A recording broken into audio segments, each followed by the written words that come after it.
We are standing in the Herodium, which is one of 11 fortresses that King Herod the Great, who was given the kingdom in 40 BC, who came in 37 and subjugated this land and ruled until his death, very, very close to the birth of Jesus, just after the birth of Jesus.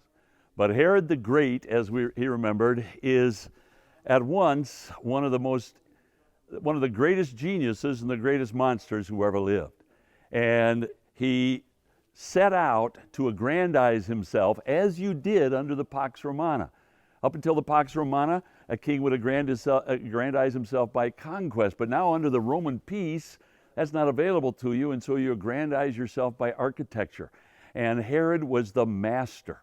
And Josephus goes on and on about the wonders of Herod's architecture. And one of the dynamics of Herod's approach to architecture was that he would deliberately defy nature. And so where there was no spring, he would build a 5-mile aqueduct to bring the spring, to bring the water at Caesarea, for instance. So at any rate, Herod the Great was a master builder, and by the same token, because he was a master politician and because he was a master double dealer, if you don't mind, he had good reason to realize, to fear, that he could be in danger at any time. And so he punctuated his domain with these marvelous fortresses, 11 of them, and 3 of them he outfitted as beautiful, beautiful palaces, because he knew that at any time he might be forced to flee from this or that enemy, be it Cleopatra or Rome or the Hasmoneans. And if he had to flee, he wanted a fortification where he would be secure, but he didn't expect to live like a refugee. And so here we are at the Herodium, and it's but one. There are 2 of Herod's fortresses that he built from the ground up. The other 9 of the 11, he improved what was already there. But this is one of those ones that he built from the ground up. It is a wonder of engineering. It involves 2 90-foot concentric cylinders of stone that he then covered on the outside 2/3 of the way up with dirt. But in here, in the interior, was a beautiful palace, and out to at the bottom of the hill was an area of swimming pools and gardens and bathhouses and so on. So Herod intended to live the good life even when he was a refugee. Now, one of the remarkable dynamics of this place is that Josephus says that this is where Herod was buried. And for decades, archaeologists tried to find the place where he was buried, and this is evidently the place.